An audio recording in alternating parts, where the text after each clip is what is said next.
So God calls to Abram and says, "Go from your country and to your kindred and your father to the lands I will show you." Now, I can just see the scene. Abram looking upward, talking to God. The text doesn't record whether Abram replied or answered God.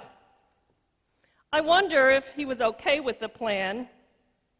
I will go with my family to a place I've never been before, on a journey I've never taken. No problem. And I kind of wonder what happened when he got home. And his wife, Sarai,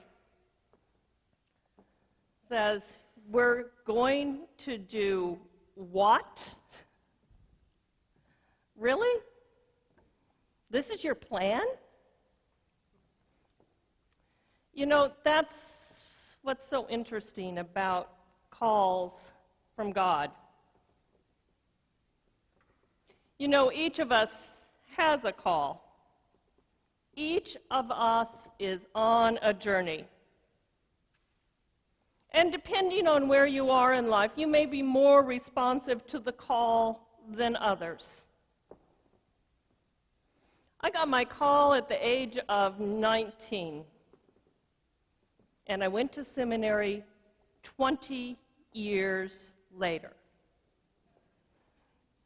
I can tell you I looked up more times than I can count and said, "Not yet, God."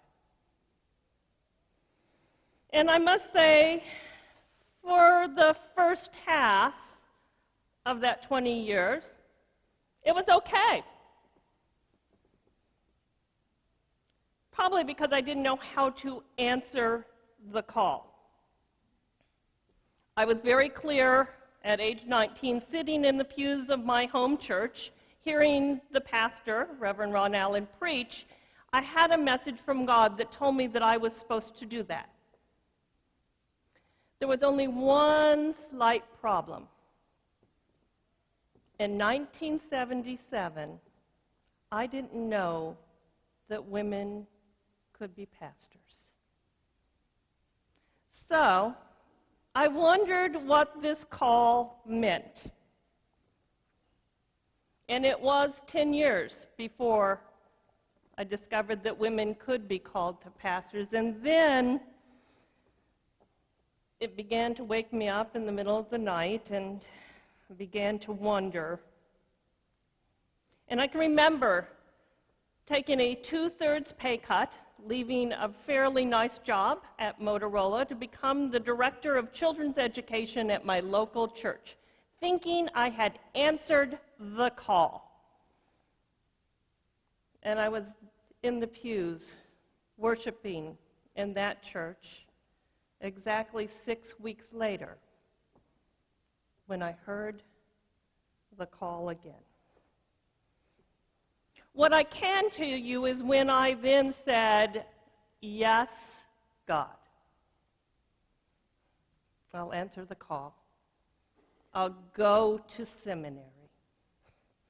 I had a peace that descended into my soul that has stayed there since that point in time and has been a calming balm to my soul since that time. That restlessness that I had felt disappeared, and I had a very clear vision. A very clear vision that I was now God's, completely. And once I acknowledged that fact, the journey has been more or less clear. I do know that I've been more than willing to risk more than once for God.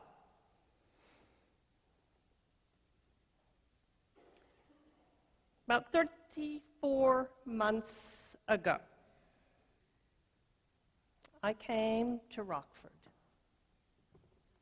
to First Presbyterian Church.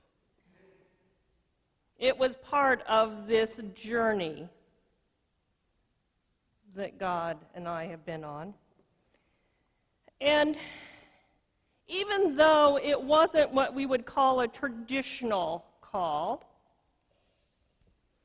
Because I'm a transitional pastor, I come at the will of a session, and I get hired. I don't ever get called and installed. But the funny thing is, it feels very much like a call. And for the time I'm here, I'm very clearly installed. And so 34 months ago, I felt like I was supposed to come here. Now, I will tell you, I risked some of the safety. As many of you know, I left a husband and a dog and a house back in Normal and rented an apartment in Rockford all by myself. But I kind of think like Abram and Sarah, that was part of the risk. It was part of the journey. And I had a covenant with God and the session at First Presbyterian Church. And I knew that our relationship was grounded in that faith and that trust and that love of God. And now we're coming to the second part of the journey. That was the part I really didn't plan. That 6 months ago, First Presbyterian and Second Congregational would merge and form a new congregation. And yet I am so thankful that this has been part of the journey. That indeed all of our paths have been intertwined, if not for a moment or a couple months or a couple years. And so today, we celebrate our ministry together. You may be interested to know that First Presbyterian Church folks and I have worshiped 129 Sundays together. And since we joined First, I've added another 23 Sundays together. That's a total of 139 sermons, 11 different stoles, and 22 different pairs of shoes. Oh, and Rick, it was 16 requests for vacation and continuing education. We gathered around the table to celebrate communion together 35 times. And I have had the honor of being part of 6 celebration of life services and have grieved those losses of those special members with you all. And indeed, I've cherished the support that I received earlier this year when you were with me when my mom died. I have delighted in officiating at 6 very special weddings.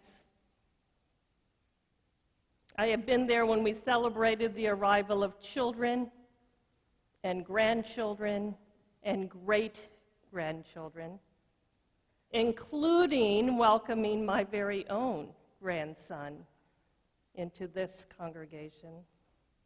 I've had the opportunity to sit with you in hospital rooms and nursing homes, in family rooms, and in my office. And I've watched as you've creatively worked at solving the challenges of the church. Big challenges and little challenges, like the sale of a church building and the hanging of a cross, and some artwork, to name a few. And here's what I take with me. I take with me the wonderful 4 then 5 church celebrations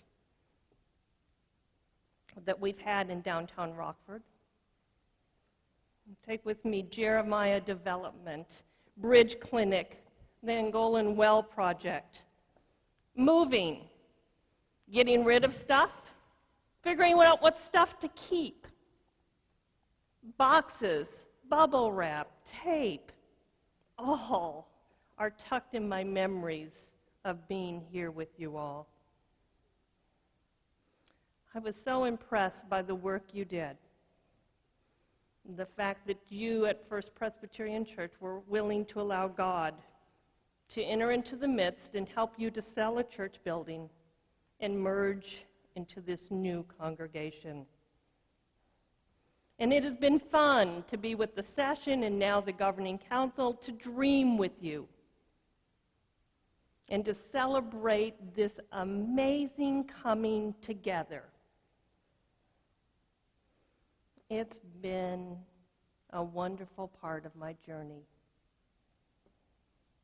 But the thing I will cherish most of all is the stories we have shared on the journey.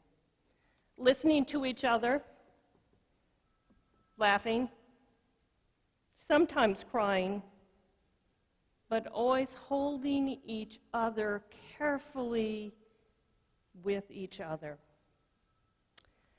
And now, there's a fork in the path. And our journeys are going to separate, each of us taking a separate path. Me, back home, to spend some time with my family, to rest, and to wait for what God says next for me. And you, another new journey, a month to say goodbye to Pastor Mike, and then to await a new interim pastor. If I can say a few things to this congregation about the future, let me remind you that all pastors are interim pastors. Some of us have a more defined time than not. Pastors come and go, but congregations stay. So, take some time to grieve and lament your losses. Share your feelings and what you are thinking. Listen to each other with a sympathetic ear. And allow this transitional time to unfold in its own time and own pace. Don't force it. If you indeed wait and listen and walk with God, I have no doubt that the results will be spectacular. Allow God to direct this time with you. Trust that God is in your midst because God is indeed there, and look for and share those moments when you see God at work. It might help you be a little more patient. It does me, because this process takes time. And remember, when your transitional interim comes into place, this person is your real pastor for a period of time. Use their gifts. Allow them to help you transition to what's next. You know, it's an interesting thing about this covenant relationship we have with God. It's a three-way covenant between God and the pastors and the congregations. You can think of it as a three-legged stool. And as long as each side is equal, the stool is sturdy, and in fact, you could stand on it, and it just holds about everything. The other thing I would tell you, that those equal legs mean that there really is no leader or no boss. It is a relationship between all three. So all of you are needed to do the work that God is calling you to do. So our journey here is almost at an end. Worship service number 130 is almost done. So let us go and let us celebrate. God has given us an amazing journey together, and indeed is calling us to look forward, knowing that we are all traveling with God. Amen.